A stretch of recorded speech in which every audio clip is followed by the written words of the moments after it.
Good morning, good evening, or good afternoon, depending on where you're joining us from. And welcome to the session Where the Two Meet, Lessons from the Planned and Unplanned Cities Development. Urban transition in many African cities is at a critical point. With the fastest urban growth rate in the world, it is estimated that African cities will be home to an additional 950 million people by 2050. Africa's urban transition offers great opportunities, but it also poses significant challenges.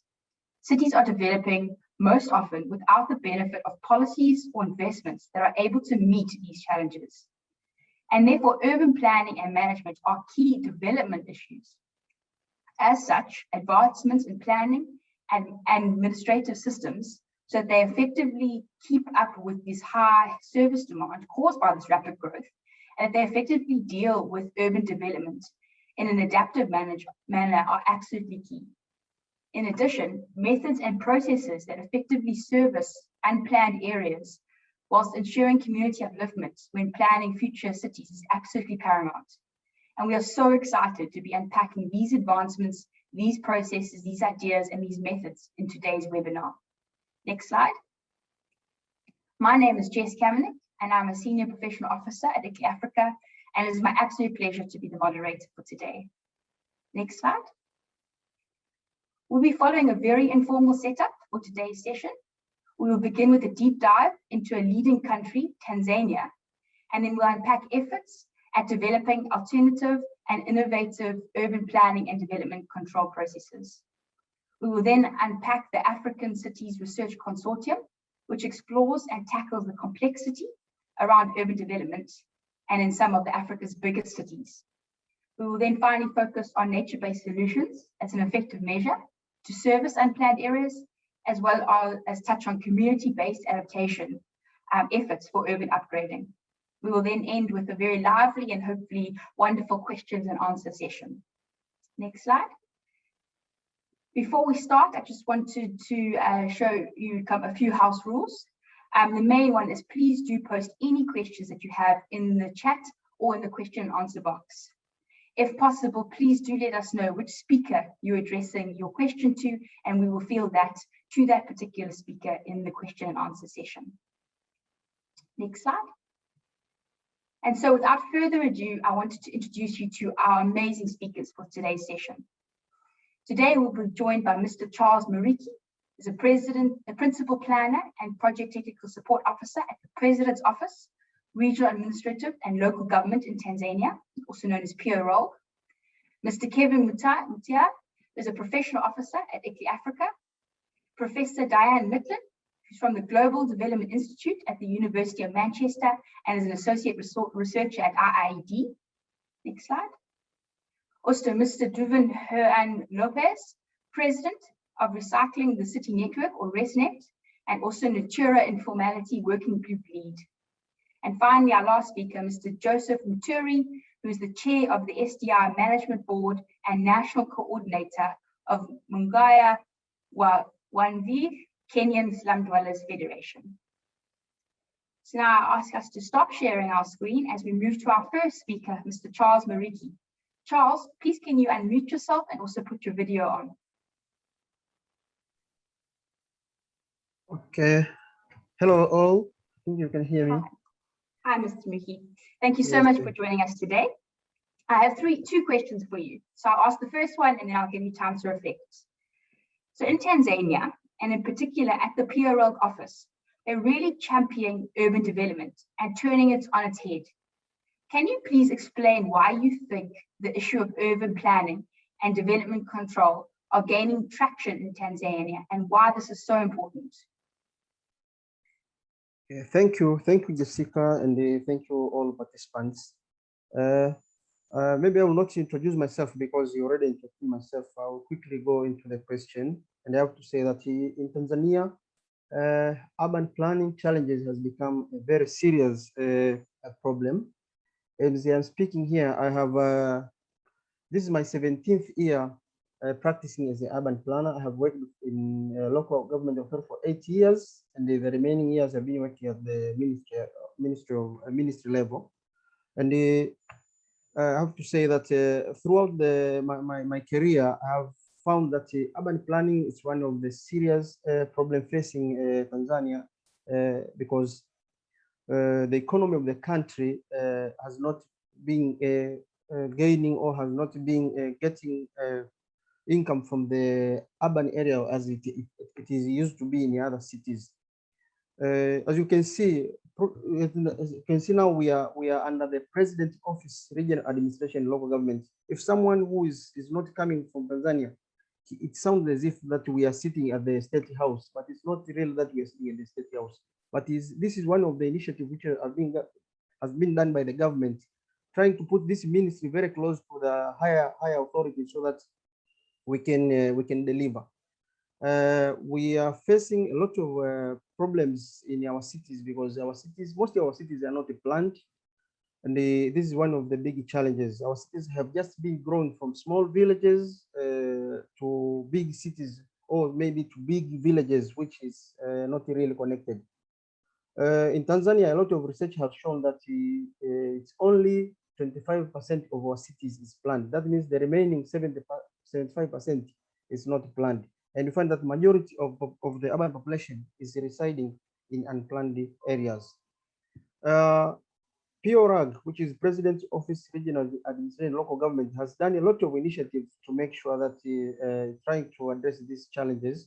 And one of the measures which has been taken is to talk to different funders and the different financial sources to get resources to prepare general plan schemes so that our cities can be well planned. Myself, as I'm speaking here, I have coordinated the preparation of 24 general plan schemes or master plans, which have already been prepared from 2013 to, as I'm speaking now, all of them have been prepared. But preparing master plan is just one thing, and implementing it is another thing. Currently, we are trying to see on how we are going to move into the next stage of implementing it. And it's even more difficult because we are trying to plan cities where already people they have been settled. Therefore, we are dealing with different initiatives like upgrading, doing like regularization. And therefore, we are facing a lot of challenges, but we don't have another way. We have just to go through that way of implementing. For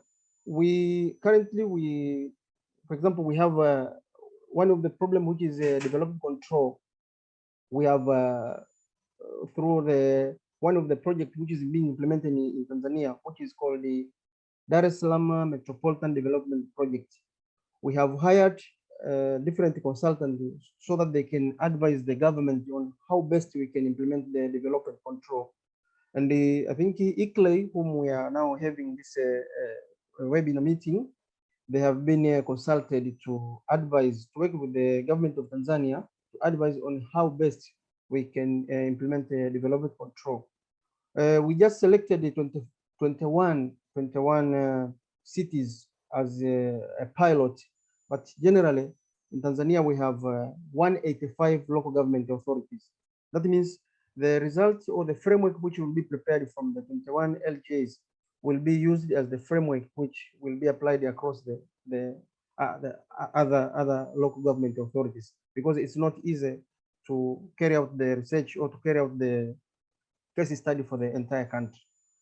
But also there are other initiatives which are going on with the different ministries, with different funders, so that development control is implemented. We have a lot of challenges, for example, issue of land ownership. We have a lot of problems like unauthorized housing development, because housing Tanzania, it's a self-help house. We have very few real estate company, the national-owned company, which is called National Housing, which has houses, which its houses it's just enough maybe for just less than 1% of the country population. Then we find that most of the houses are just to be developed by individuals, and now since the large part of our city is not developed, you find that they just develop the way they think it's correct. But at the end of the day, we have a lot of problems in terms of infrastructure, we have a problem with the other institutions, because if things are not coordinated in a well manner, we find that each institution is trying to implement its plan, and as a result, we find we have a lot of problems in urban planning. But we still think that we have some opportunities which we can gain if we manage to implement development control properly. And I think even as you were speaking today, although we have this project which is called the DMDP, our government also has started another initiative to implement another project which is called the TACTIC. TACTIC stands for Tanzania Cities Competitive Infrastructure Competition. This is again is going to be implemented in the other 45 local government authorities, and therefore you can see how our government is now becoming awake of the issue of urbanization. We hope by 2050, which we expect that more people will be living in urban areas in Tanzania, we will have our cities more planned, and our development control will have implemented in most of our cities, and the issues like development building permits, issues like issuing of land rights will have been put on control.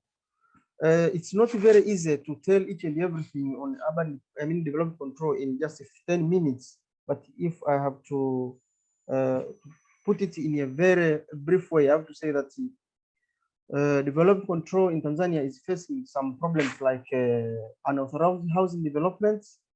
We have land development depends on the nature of the land ownership, because in Tanzania we have 3 types of land, which is state land and state land owned, customer land owned, and general land. But most of this land is customer land owned, and you find that even in urban areas we have land which is customer land owned, and it brings a lot of problems in developing it.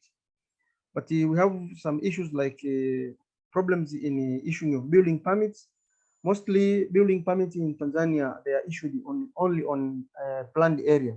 In other words, you have to say that the building permits are just issued on 25% of our cities, and the remaining part of cities, which is 75%, there is no building permit which is issued. But we have issues of construction material. There is no very well control of sand excavation and the other construction material. Therefore, we find that even houses which are being built in our cities, they are not in the structures are not in one standard which is well known. We have other issues like inadequate logistics and the personal administration to operationalize development control. We have also some issues like inadequate equipment, like cars, like base maps, like softwares, which could help in putting urban planning control in a good shape. We also inadequate and outdated development control regulations, because some of the regulations which have been in place, the one which has been existed since a colonial time, and therefore we need to update them to match with the current situation. We have a problem of a lack of coordination among institutions. We have infrastructure institutions, we have communication institutions, we have utility institutions which do not work in line, don't work together. Each one is working in isolation. And we have even a weak legal machinery for urban physical plan implementation. Maybe my time is not a friend on my side, but I have just tried to go quick. And then maybe if I have another opportunity next time, as I said before, it's not easy to tell the problem of urban planning in just 15 minutes, but I will just stop here to leave my colleague to continue, and maybe I will have to, through discussion, maybe I'll come back again. Thank you. Thank you so much, Mr. Mouriki. I think, as you said, there's going to be a question and answer. I already see questions coming through for you, so I'm sure you'll have plenty of time in the question and answer session to unpack even more. I think it's a very interesting discussion, and I really loved your point about that. Tanzania is really awake to the urbanization challenges. And I think that's very inept, and Tanzania can be very proud for leading this charge in trying to find African solutions to African problems. So thank you very much. You can turn your video and your mic off now. And maybe just in the question and answer session, I can just ask you to fix your video so that we can see your face as you answer. So I'm moving now on to our next speaker, Kevin. You can turn your video and unmute yourself. Okay, thanks, Kevin. As Mr. Mouriki said, ICLEI Africa has partnered with PRL and are really honored to be working closely with them in tackling this challenge. Can you please just unpack what you have done so far? Okay, thank you so much, Jess, and thank you so much, Charles, for laying the foundation of the challenges that are currently being faced in Tanzania. This is a very incredible project, I think very progressive, that works in line with 3 other assignments. So this particular assignment is the Urban Planning and Development Control Strengthening Program that runs along other deliverables or other assignments, such as the own source resourcing that looks at leveraging on fees and other fines from different local government authorities. It also works in tandem with the local government revenue collection information system upgrade and the GIS mainstreaming. So this is such a great chance for such a great project at national scale to sort of not work in a silo, because a lot of times, as Charles has mentioned, is that urban planning functions usually happen in silos, and you've got different utility agencies and ministries that have different plans, even different infrastructure plans and projects that most of the time don't end up getting aligned. So here we have a very incredible position to streamline processes, streamline actors, streamline projects, so that we can be able to see a more sustainable growth.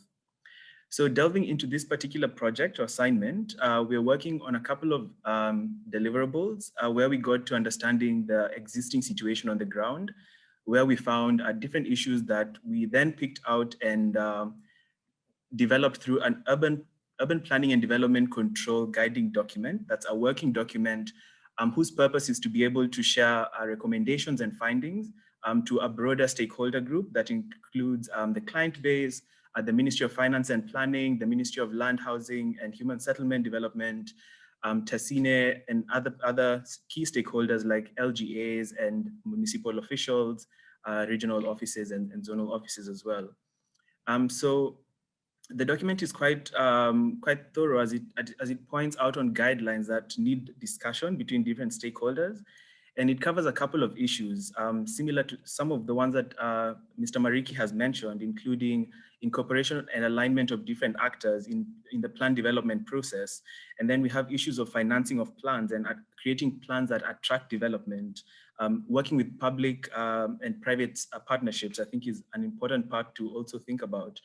As Charles mentioned, most of the land that's owned is mostly under customary law. So we then think about how do we leverage on the state-owned land that's available to be able to develop infrastructure projects that guide development. Because I think the importance of this project is to be able to work with local governments to be able to develop plans which set up structural elements in cities and towns that are able to guide development.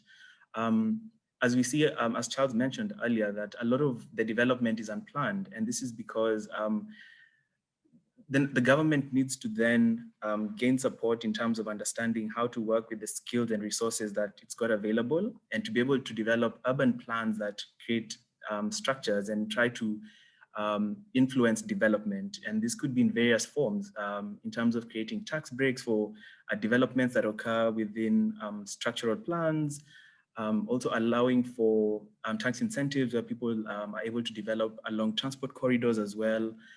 The list goes on. And then we also are looking at creating platforms where there can be data sharing between different ministries and utility agencies. This is quite important to coordinate different activities that are happening in the urban development space.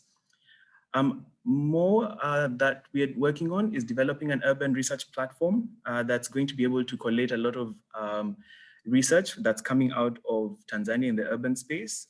This will be able to collate all this information into one hub that's easily accessible and that enables different stakeholders to access this information.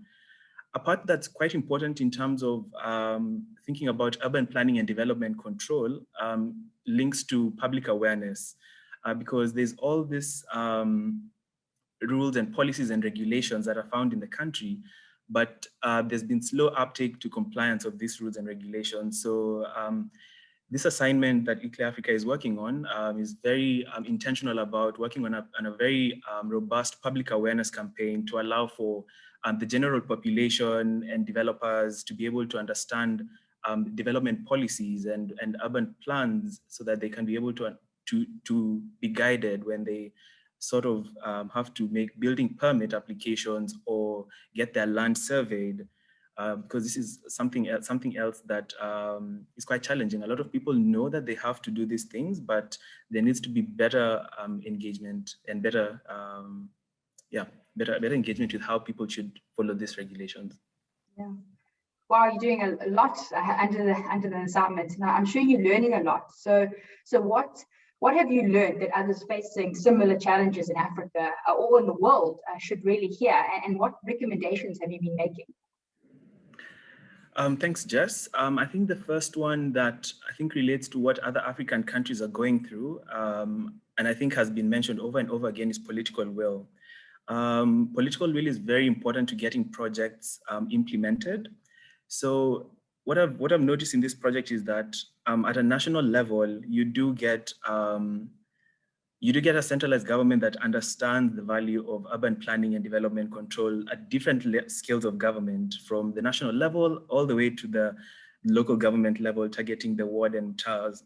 So this is a very interesting approach that I think a lot of other African cities need to develop, trying to understand how urban planning and development control functions and capabilities can be decentralized and devolved. And I think it really is going to be very helpful in terms of aligning policies, aligning mandates, and aligning even budgeting for different infrastructural projects.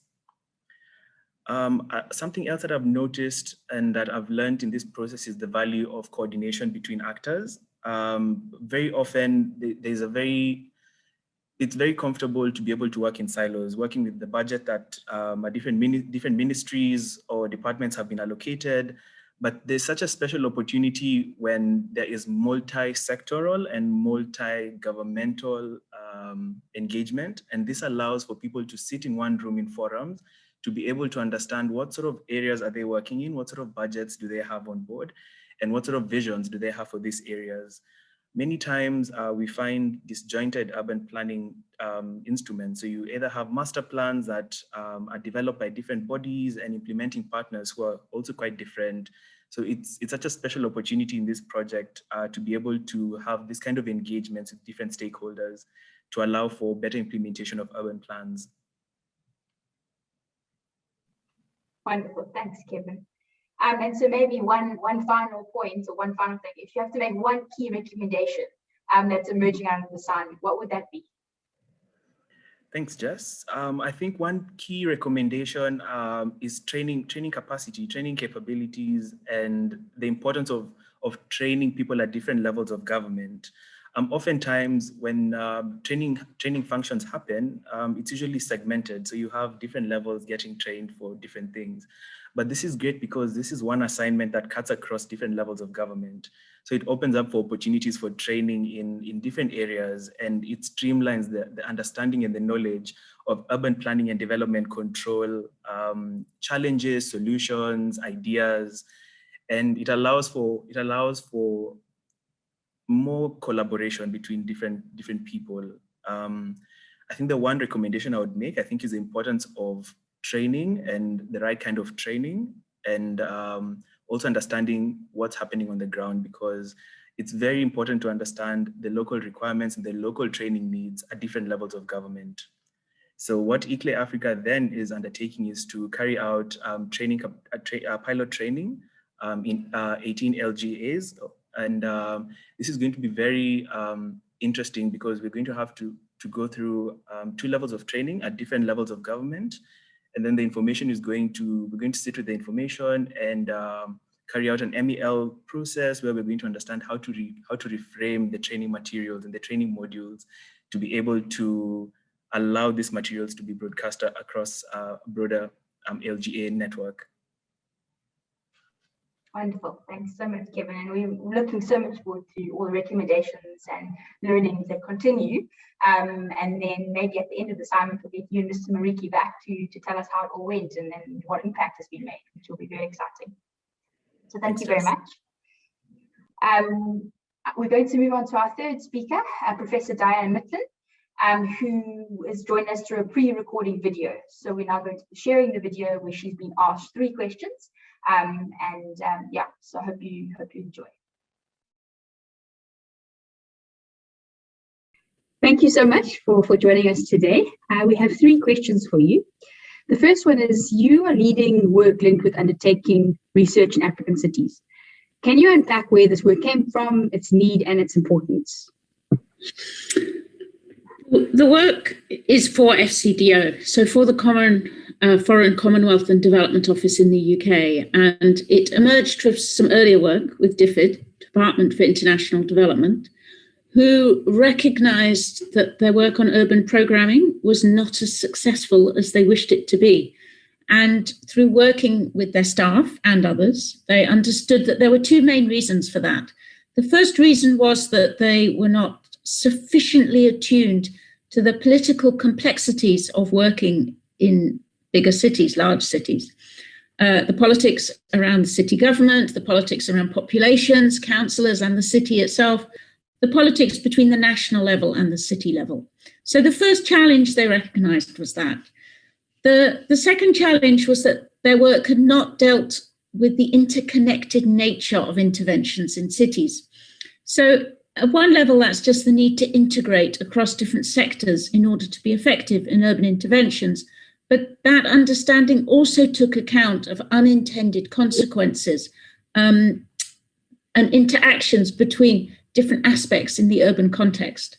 So DFID crafted a research program, the African Cities Research Consortium, that would deal with the political nature of cities and the need to think about the urban context as a system with system properties.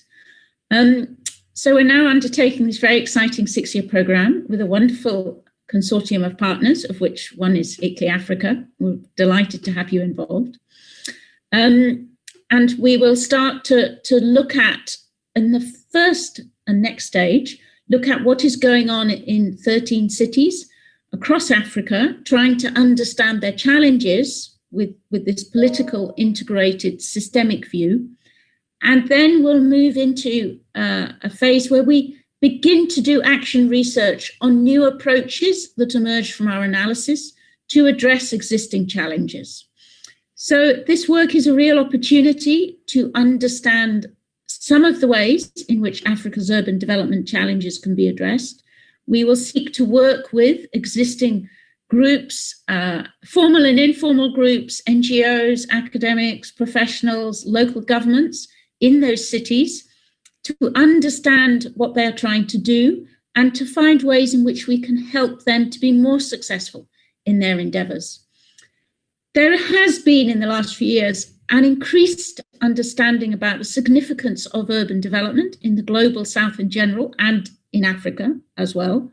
But the pandemic has heightened people's awareness of the need to think about living conditions in underserviced informal settlements and think about the livelihood challenges that many of the low-income urban dwellers face. We've seen with the pandemic that as people's livelihood opportunities are restricted or in some cases simply closed off because of lockdown, then you really see the acute need that exists in many urban areas where incomes are very low and are frequently very insecure. Okay, thanks, Diane. That's really, really exciting and very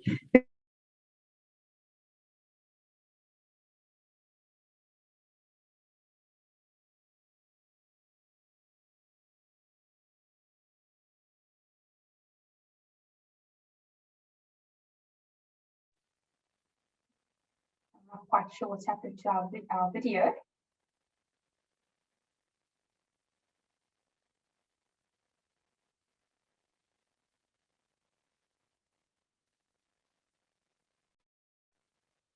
Right, let's move on to the fourth speaker while our technical team sorts out the problem with the video.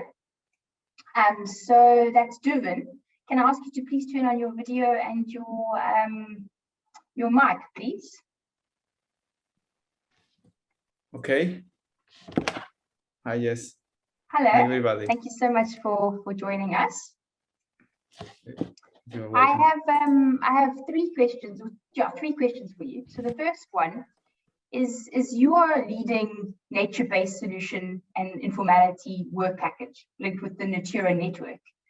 I was wondering, how may informality differentiate nature-based solution initiatives, and which are the differential challenges posed by informality to nature-based solutions? Yes, in my opinion, well, the nature-based solution works provides a horizon, a very good horizon for the resolutions of human-nature intersections, taking advantage of this organical behavior of nature and synchronizing somehow the metabolic dynamics of society with this organical functionality of the natural metabolism.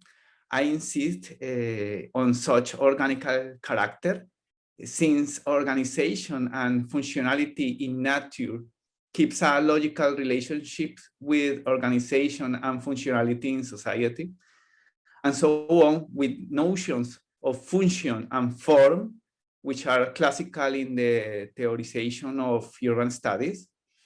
So when we speak about synchronizing the nature and the societal metabolism, but a basic to do so is setting up appropriate conditions of organicity and functionality. And we could reestablish some of the natural dynamics in a urban context of informality. But that context will, in that context will prevail some serious disconnections between urban form and function.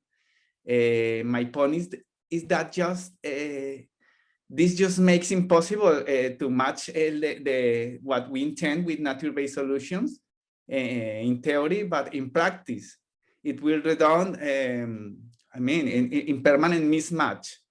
A permanent mismatch and conflicts degrading one or another, the nature-based solutions or the social ambits of informality affecting the rights of the people, which is the object of this kind of interventions. So further elaborations on social function and urban form must be advanced, in my opinion, along with the implementation of a nature-based solution process in the context of high informality. Thank you. Yeah. Thank you.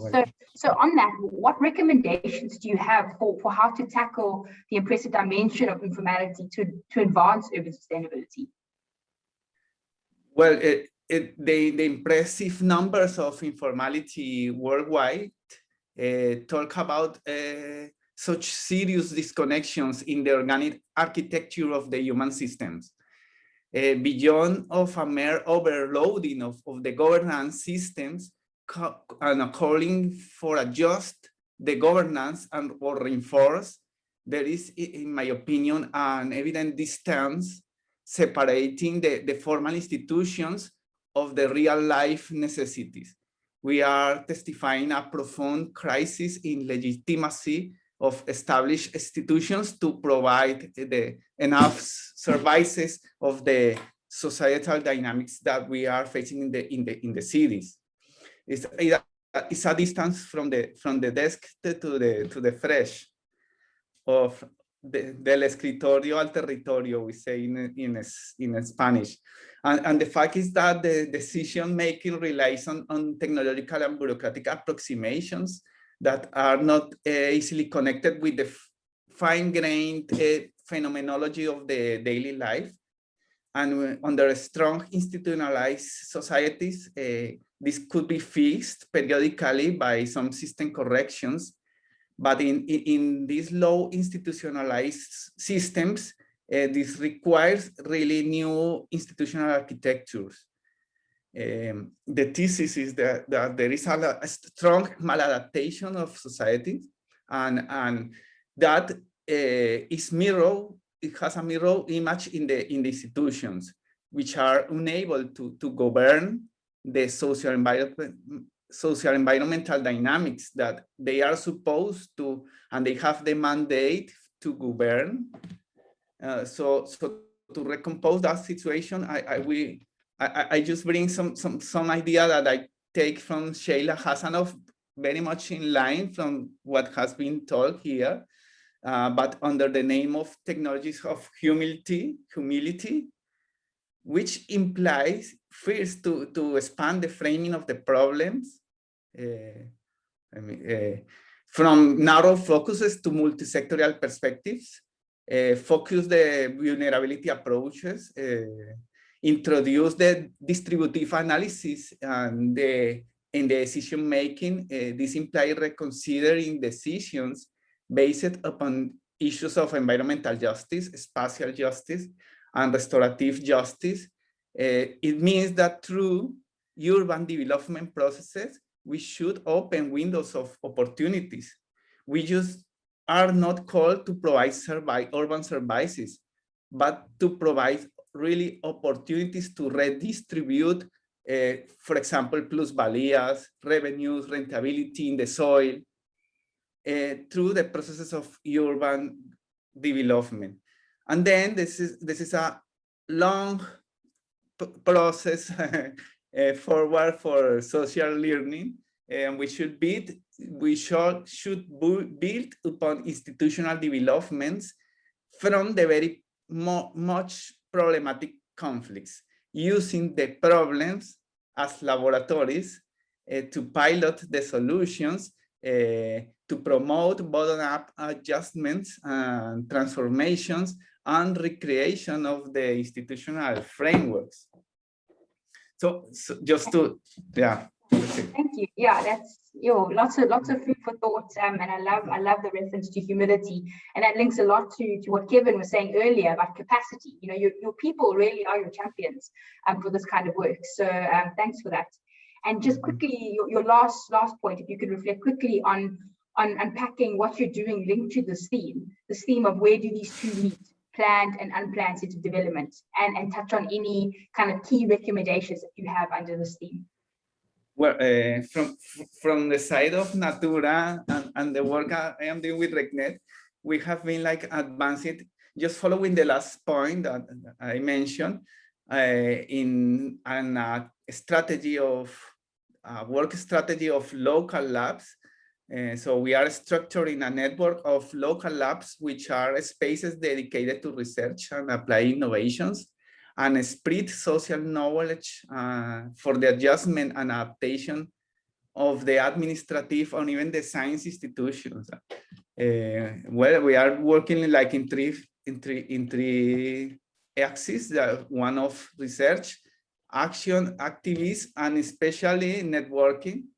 Because recycling the city network, the network that I am working with, it is leading, is enforcing an ICLEI. Of course, you have a long tradition of networking and co-learning between the urban experiences. And we really, for example, need this South-South dialogue between Africa and South America, to understand the challenge of informality, how we can expand the possibilities and analyze really the work that we have been doing, what is working and what is failing in facing this challenge. Yeah. Thank you very much, and I hope that this webinar or the session has gone a little bit of that way, that South-South dialogue already, and we're engaging on this topic as the global South. So thank you so much for your participation. I see some questions coming through for you, so we'll hold those for the question and answer session. I want to go now back to Professor Diane Midland. I believe that the technical issues have been overcome. So she has two more questions that she wants to touch on. And it's actually quite interesting because her last two questions do touch on informality. So it does actually feed in quite nicely.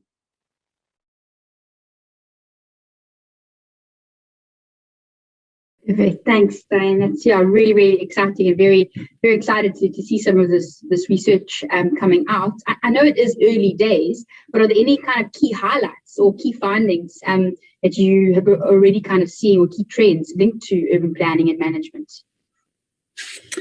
I think it's very early days for our work, because what we've done so far is think about the overarching conceptual framework that brings together this political understanding with a city of systems lens. So we've begun to do that, and we're now going to look at the first set of cities, starting probably in the next 2 or 3 months.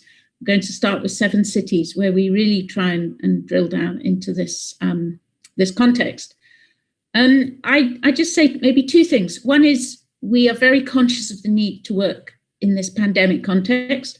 Obviously, the pandemic raises challenges from the research perspective, but it has also heightened, as I mentioned before, government's willingness to think again about what it is doing in the urban context, and also heightened the need for interventions, be they interventions to include access to water and sanitation, or interventions to support livelihoods, as the consequences of lockdowns and economic recession are more evident.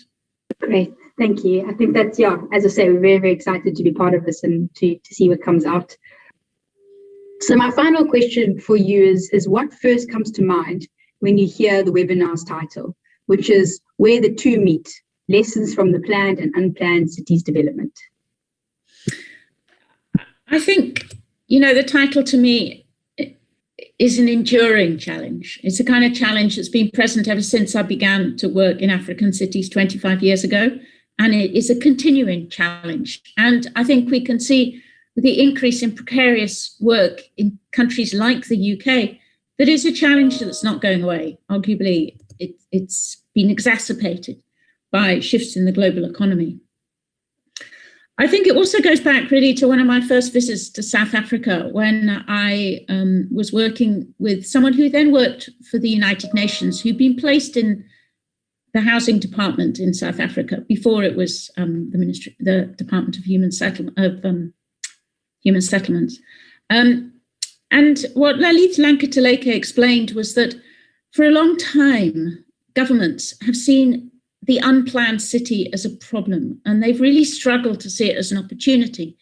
But he argued, if you look at what people do for themselves, if you look at how local groups can identify land, can move on to that land, can construct housing in days or weeks, that really should be understood much more fundamentally as an opportunity for governments to work with people and take their energy to improve their lives, and find ways in which people and governments can walk hand in hand to try and think through how urban futures can be better.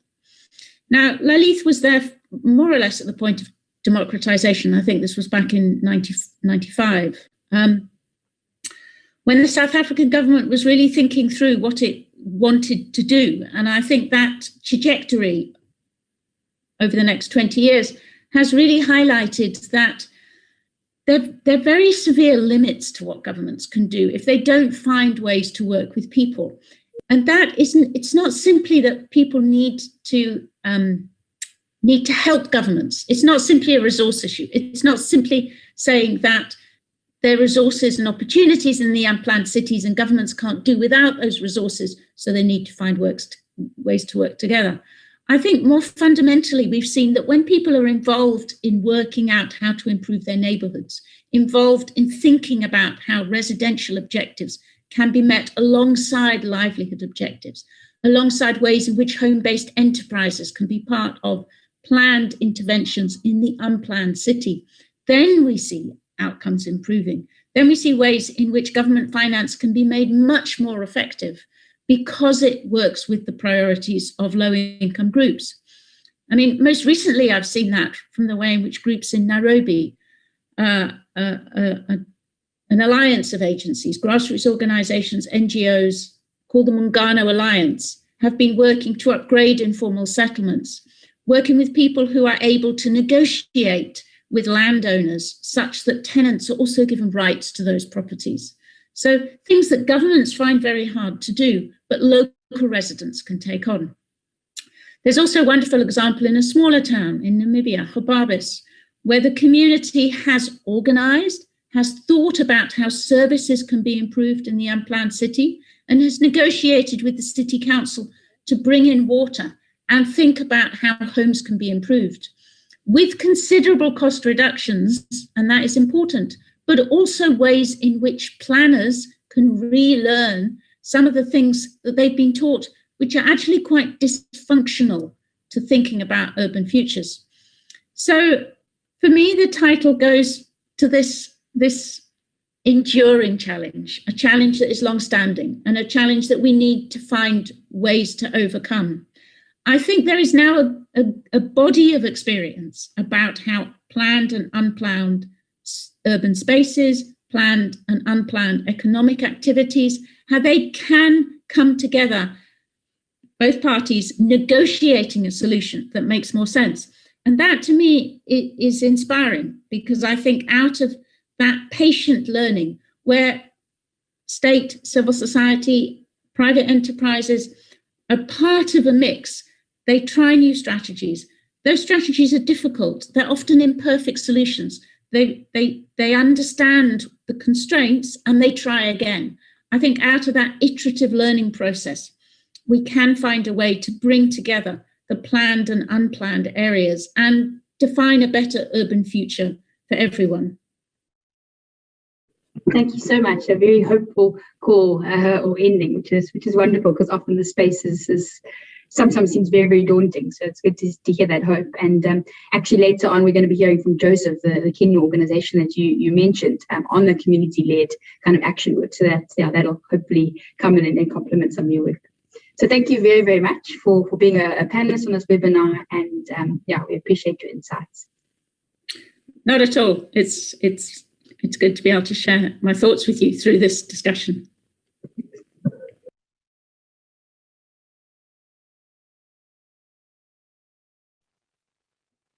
Thanks very much. And now I want to go straight to our last speaker, Joe, who we mentioned in that video, who's Kenya-based, is going to talk all about locally led-driven community action projects. So Joe, if you can unmute yourself and put your video on.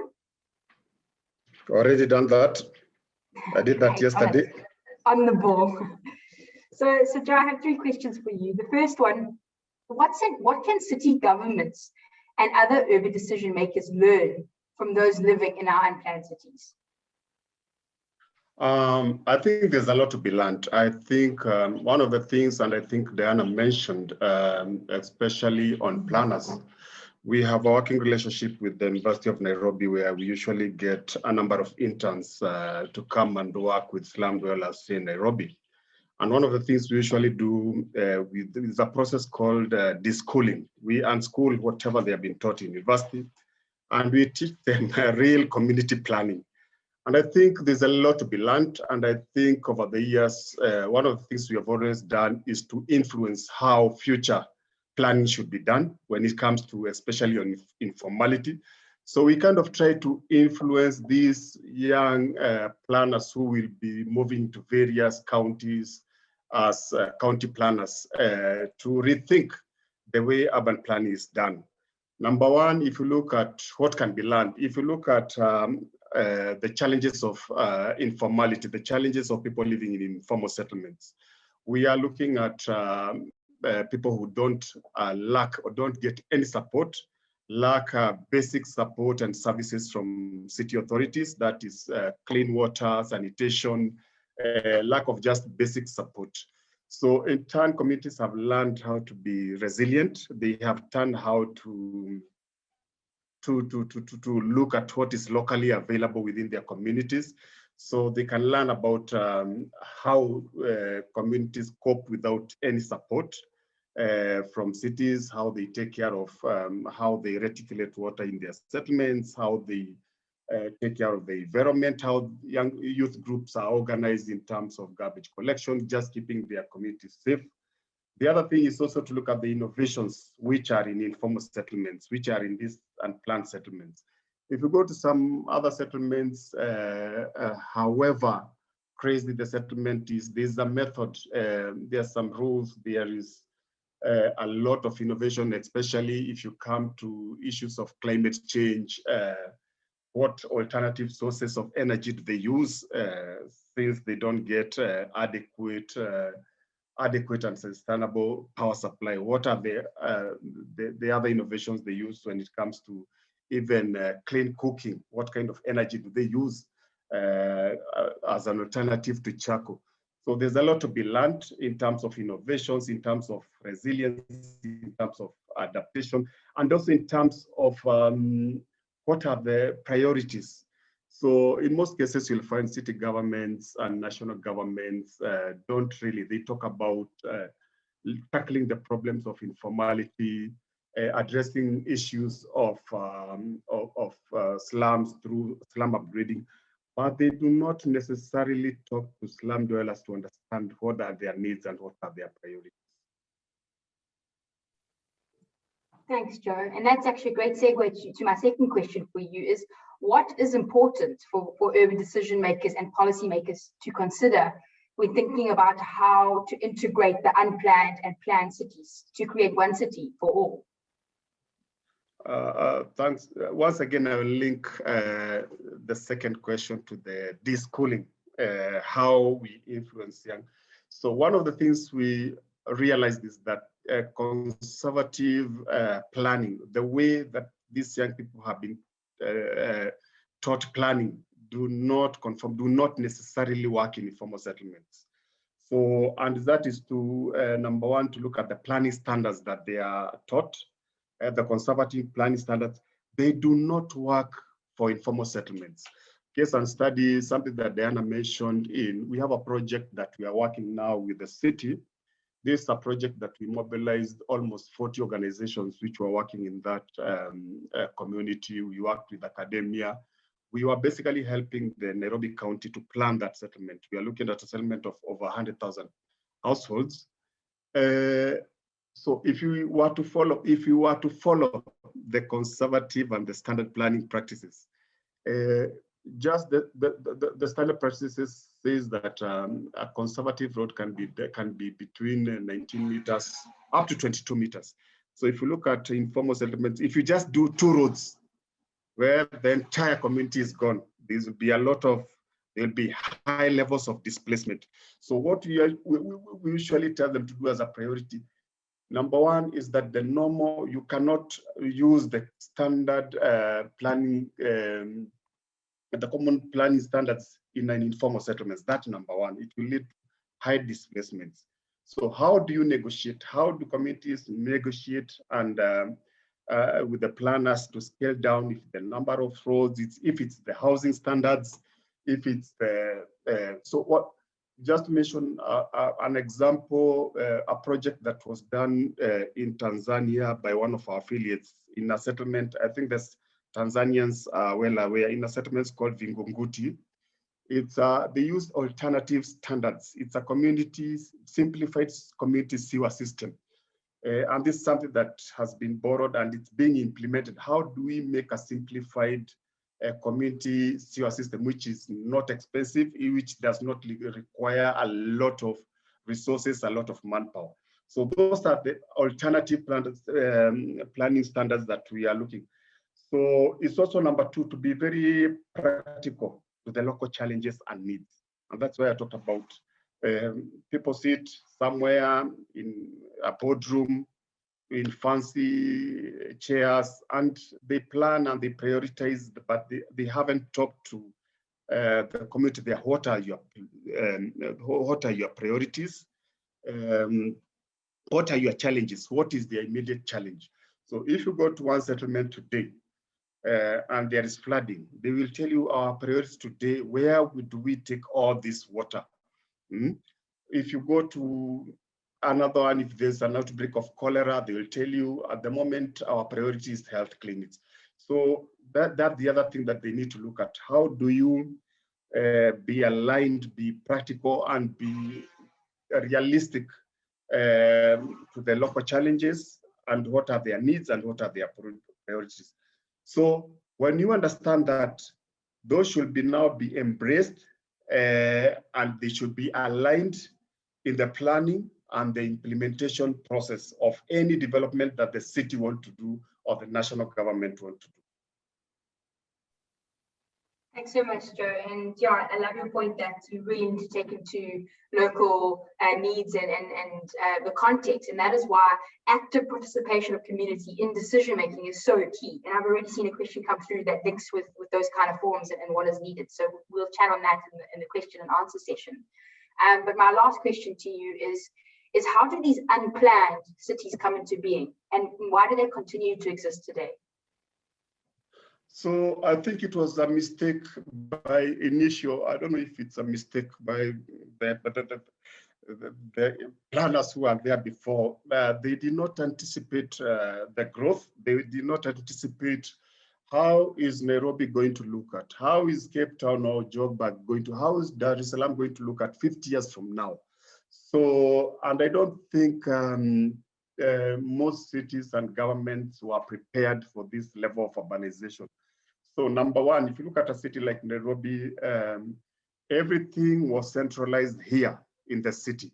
If you wanted good jobs, if you wanted to go to a good school, if you wanted to go to, if you want to get an ID, a passport, everything was centralized in Nairobi. So that's why there was a lot of influx of people from the rural areas migrating to the city to look for all these services. Some of them didn't go back. So there are all these people who came to the city basically to look for jobs. Those are the economic migrants. They are still up to there. And the cities were not prepared in terms of services, in terms of housing, providing housing for all these people. And all the factories, all the companies were centralized in the city. So all these people, when they came, they found jobs, but they didn't have anywhere to live, hence the mushrooming. And if you look at all informal settlements, if you look especially in Nairobi, they are somewhere closer to where the industrial areas are. They are somewhere closer to all these people that they are from. If you look at the people who work as domestic servants, if you look at, in Nairobi, you have very posh, very high-rise, very nice, beautiful estates. If you go to east of Nairobi, we have Muthaiga. But if you look at the other side of the road, the people who provide labor to these neighborhoods just live across the road.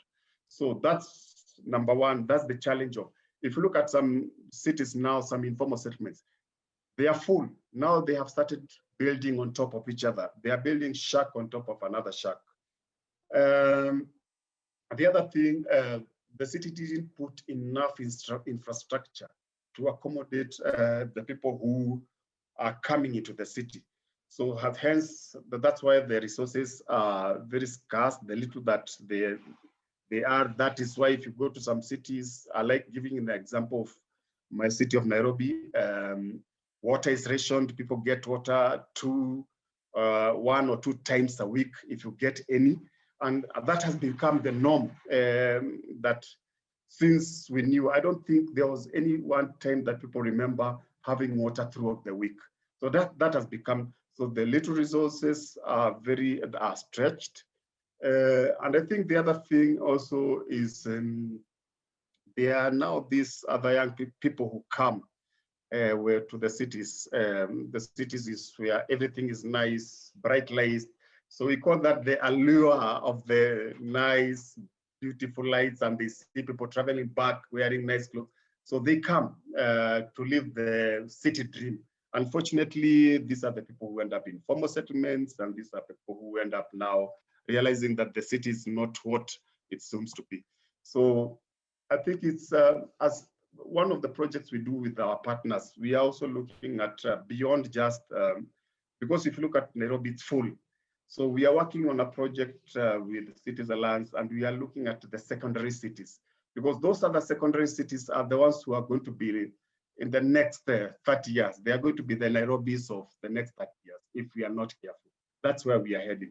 So how do planners now start thinking beyond? How do they start looking at secondary cities, smaller cities that are going to grow? Because that's where the next phase of urbanization will happen. Yeah. Thank you so much, Joe.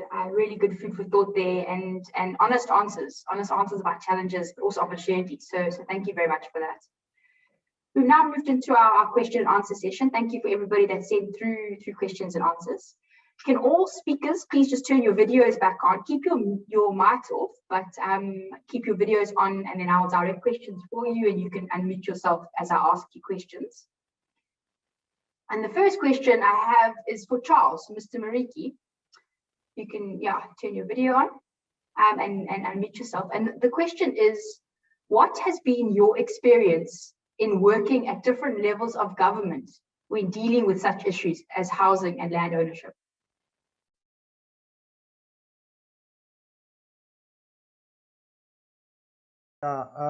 Thank you, Jessica. And it has been a really interesting experience, but I have to say it's not a very smooth way to go about, because urban planning is a profession which is dealing with the land use, and you find that everyone who is living or is on the earth needs a land for different uses. We need land for industry, for all kind of agriculture, for housing, and everything.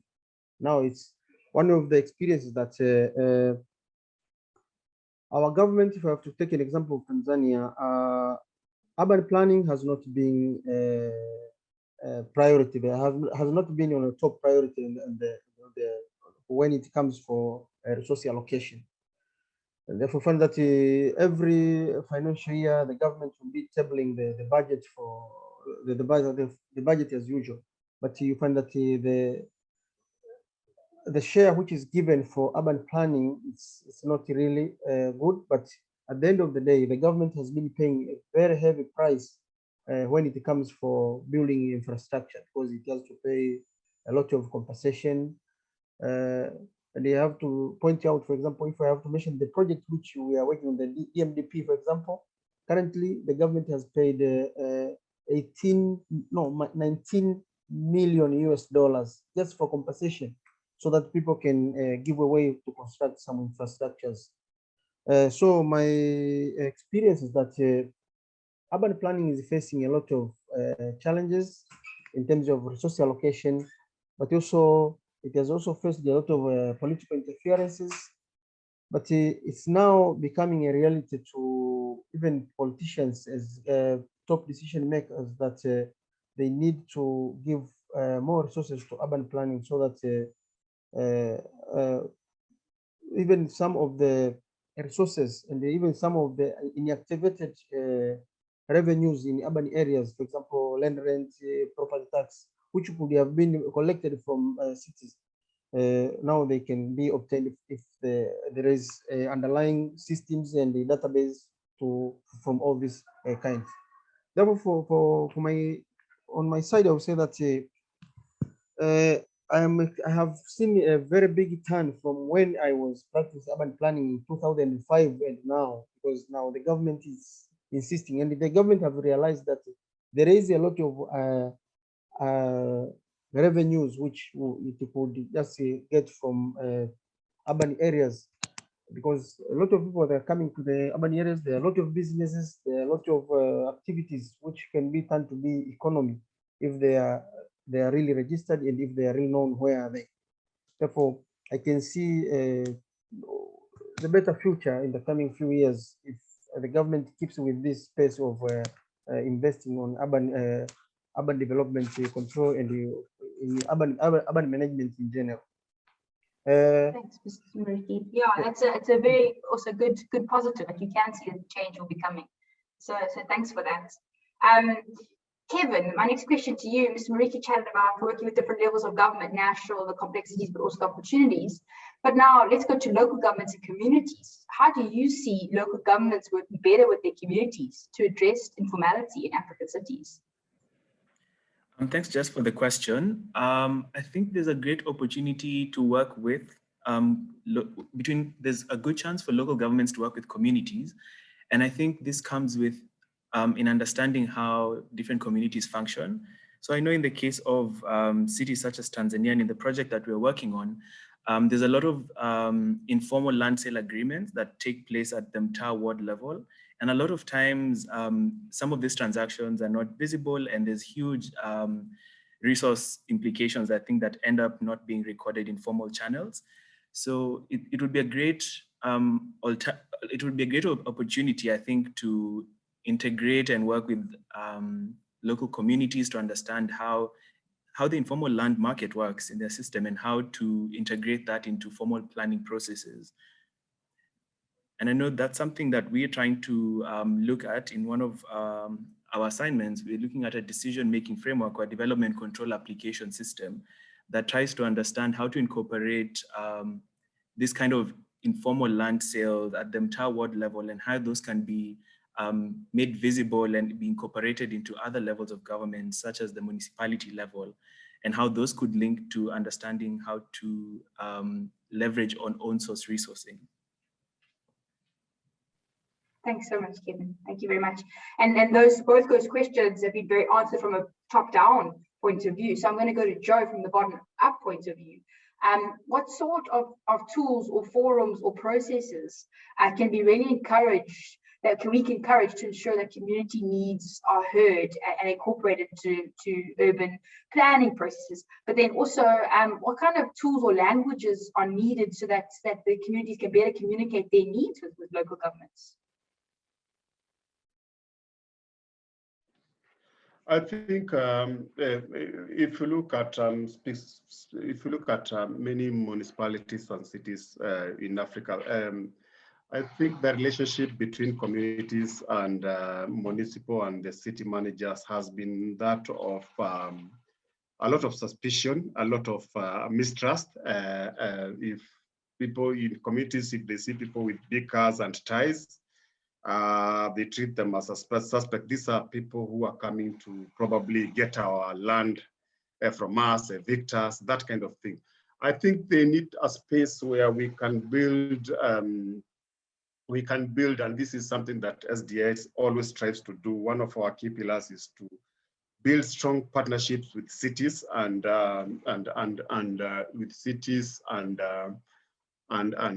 national governments.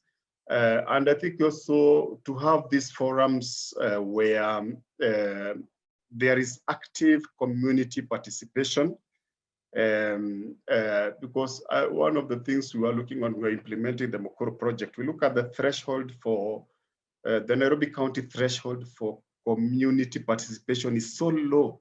You can just do 1-2 meetings at a fancy rest hotel and you call that community participation. So we need actual community participation where beyond even the participation, communities are able to see what they put in that participation, what their agenda was, what their priorities were. When they see that it's being implemented, I think it's also it would also bridge that gap. The other thing I think it's how do professionals translate planners, translate community needs to a language where it can be understood by anyone, academia, city managers, city. How do they work with the communities in terms of you will find that one of the things we are realizing that there's so much innovations, there's so much ideas that are being generated, but they are not being amplified enough. They are not being documented enough in terms of for people to understand this is what is happening at this settlement. So the other thing is how do we continuously push? I heard Mr. Mouriki talking about the lack of resource allocation, which I think is true. Just to share with you, one of the counties we work in, the planners there were telling us even the snacks for the governor's office budget, the budget for snacks in the government office is usually higher than what the urban planning department gets. So that tells you how cities prioritize. So planning is on the bottom. It's way down when cities approach. So how do we continuously push and make the issues of informality, the issues of planning to be a priority, to be something? So those are the things that we think, because sometimes you'll find that people come, the mistrust and especially with city planners. They will come with a specific agenda. They will come with this is what we want to do. They will do forcefully. So I think it should be create a forum where communities and planners and city can kind of have a dialogue, community forums, town hall meetings, not just one, a continuous engagement that, and beyond that, to see that whatever was put in the plan is being implemented. Thank you. Thank you so much. Yes, some really good tangible options that people can pick up and hopefully start to address. And there's a question again from Mr. Mouriki on the funding challenges. So we will circle back on that point. But I just want to bring in Dubin to the conversation or the discussion. Your intervention is very much about nature-based solutions as one of those tools, one of those options or forums to service informal settlements or peri-urban areas. So the question that's addressed to you is how can we influence change in perceptions of nature-based solutions by people living in informal settlements? The perception of nature-based solutions, how change the people, you know, I mean, from following the conversation, I see that we really should move forward in the process of a better co-production of the knowledge and a co-production of the urban space between the authorities and the communities in the local space or in the local level. But from my side, I really am aware that we are not able to move forward really effectively in this advancing, introducing, for example, strong technologies or innovations in the case of nature-based solutions without addressing the strong asymmetries of knowledge that we have also in power, that we have from the side of the communities and from the side of governments. Because when we are going to the table to discuss and to negotiate, we really count with the social capital of the communities, but this is not symmetrical with the strong potential that the government has from their side or the privates how they have. So we really, to address, we need to level up the capacity of the discussion from the community side. Some of the ideas that I think are really functioning so much is the technical supporting of community processes that many of the stakeholders, international stakeholders, are doing, like in a way of like with the cooperation funding and the cooperation resources, moving this cooperation to fortify the negotiation capacity and the technical capacity of communities to discuss and negotiate in a better way, to translate and to bridge the community interest to the negotiation table and shape together a better future, and in the very same level, right? Not in a level of strong technicians, like just asking to disperse community and taking advantage of this asymmetry. So we need to institutionalize that. We really need to go beyond that accountability in creating processes where the communities have an access to independent technicians, to independent bodies of knowledge that are able to take from their side and accompany the community processes to interact with the stakeholders and shape the space, the urban space together.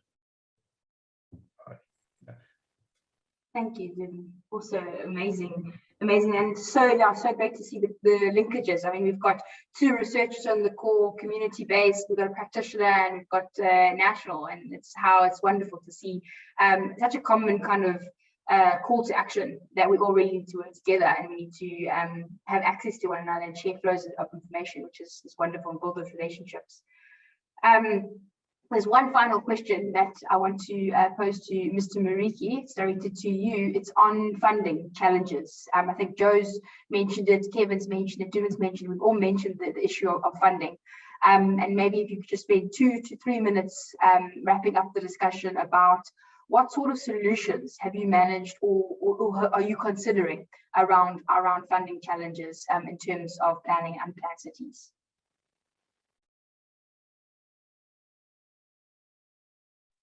Yeah, thank you, Jessica. Yeah, funding challenges. I think at the moment it's not easy for government to secure funds to address all urban challenges.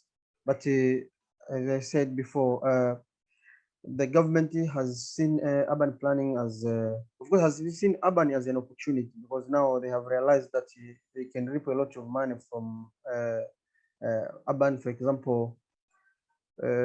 After introducing the electronic system for collecting revenues, because before we had just a paper-based way of collecting revenue in our local authorities, but after introducing the electronic, there have been about 457 times. That means the revenue has increased in 457%.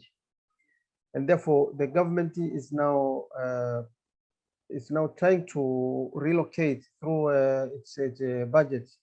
The government has increased its budget, and I told you before. Even this morning, we are having a meeting with my colleague. We are trying to go through.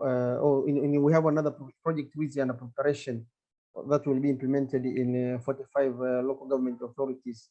Therefore, this is an evidence that the government now has seen an importance of funding urban development, and they realizing that a big number of people who are living in urban, they can be generate a lot of revenues in urban areas. But also, the government also is inviting private investors. There are different initiatives which have been done for private sector to, for example, doing, for example, land registration.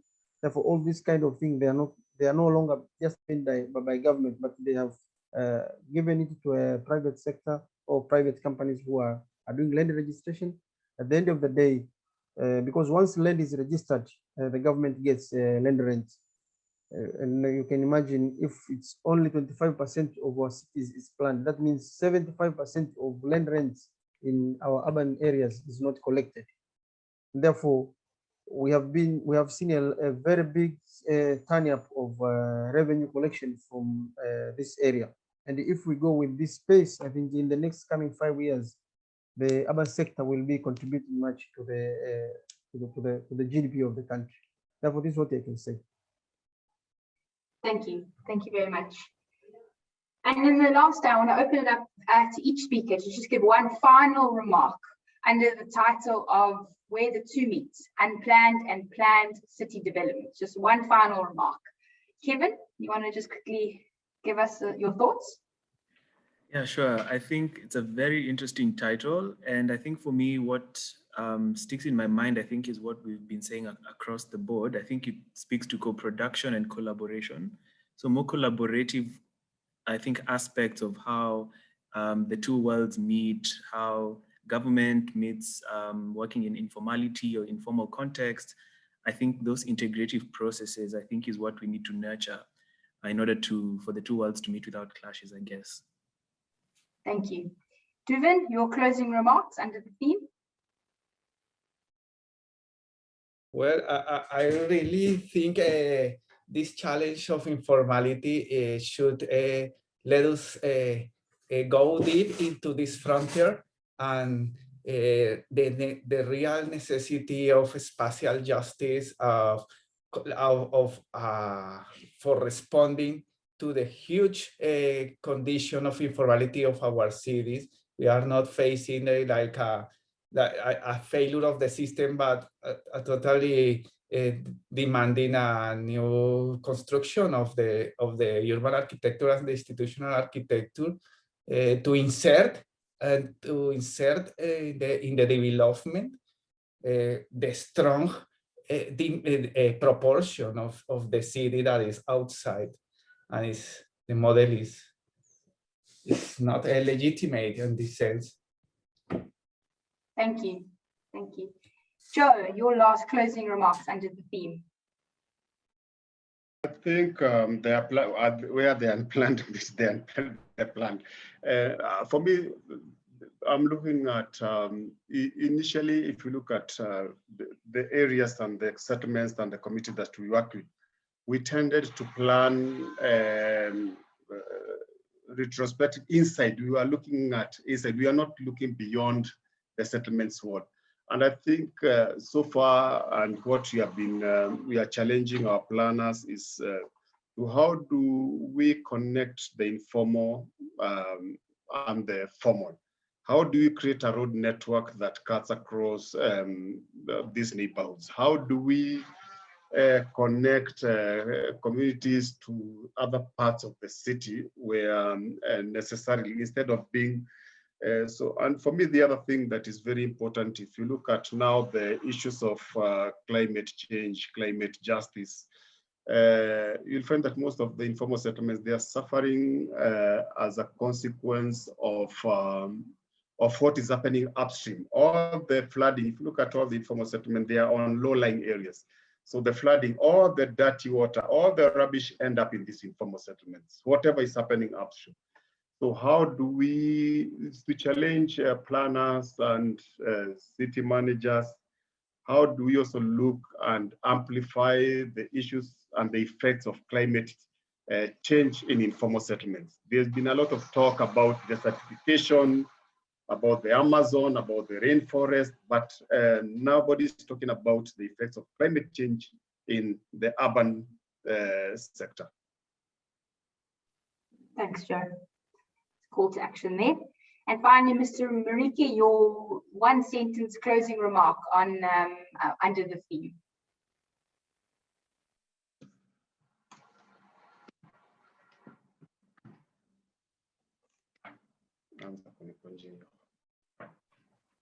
Mr. Mouriki, I think your mic's still on mute. Yeah, sorry. Yeah, I have to say, yeah, it's a good opportunity to have this kind of discussion, and I have to say that, as I mentioned before, that a big number of population is living in unplanned areas, but for our case, we still have an opportunity, or we still have a chance to make some rectifications. And I think the ongoing initiatives is a really good example of how we needed to take control of our cities. And for us, it's not very easy. It doesn't sound very well when you say someone is living in unplanned areas. But if we have to give an example, even in Tanzania, there are some areas which used to be planned areas, but they have started slowly turning into unplanned areas because the development control has been has not been enforced, and therefore even those planned areas, they have slowly started turning into looking like unplanned areas.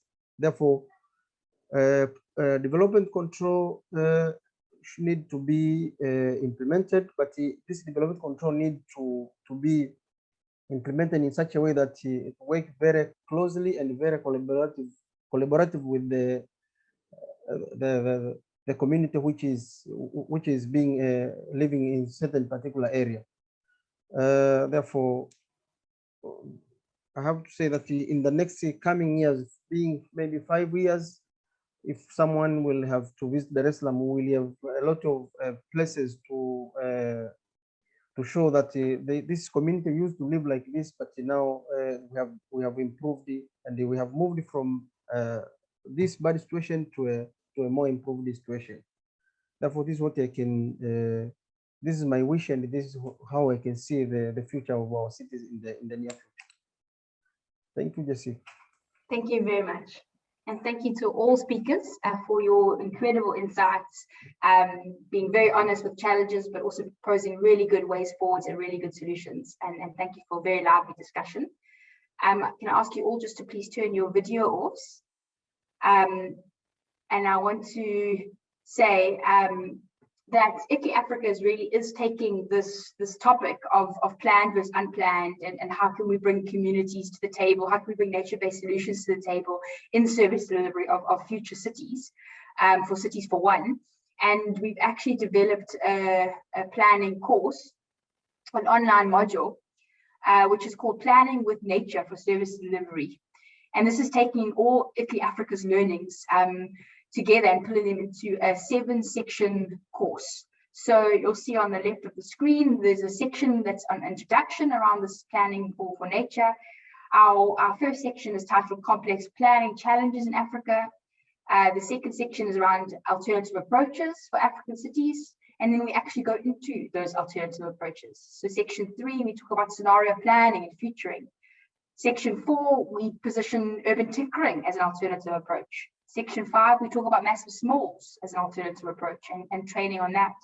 Section 6 is around area-based upgrading. Section 7 is about reblocking. Section 8 is all around what we've been speaking about a lot today, about community-based planning and participatory planning for service delivery and how we can really get communities involved. Section 9 touches on nature-based solutions. We've also chatted on that today and how those are so critical for servicing your cities. And 10, we go into the last question posed to Mr. Mouriki about resourcing. How can we resource alternative planning? And then 11 is a closeout and an interactive assessment on the course. It's really participatory, it's a great innovation. It's a lot of conversation, a lot of learning, a lot of reflective spaces built into the course. And your learner will walk away being able to identify planning constraints and environmental obstacles. They'll realize they're not alone and that we all share the same challenges across Africa. They'll discover ways to overcome these challenges. They'll also be able to embrace these innovative and experimental approaches that I've just mentioned. They'll also be able to choose from different planning approaches that best suit their needs. And they'll also be able to try and learn how to optimize their community for service delivery. So if you want to learn more about this course, which we're going to be running about 3 or 4 times a year, please do take down my email address and email me, and we'd be glad to add you on the roster. This course will be offered to many local governments as part of the Urban Natural Assets for Africa program, and we encourage others to please sign up. So that brings us to the end of our webinar. You can just share the closing slides. I wanted to touch on our next webinar, which is happening on the 20th of the 20th of July, and it's titled Sustainable Food Cultures, How Our Appetites Can Transform Our Cities. What we are what we eat, and so are our cities. How we can make, share, and consume our food has the potential to positively shape urban systems. It's going to be a wonderful webinar. I do encourage you, please, to sign up, please to register. It's definitely another topic of the century that we need to discuss. So again, that brings us to the end of the session. I want to thank you all for your participation, all attendees, all speakers. We hope that this has provided you with the inspiration that was intended. If other African cities are taking the lead in planning and unplanned cities, so can you. Thank you very, very much, and have a wonderful day further. Thanks from ICLEI Africa.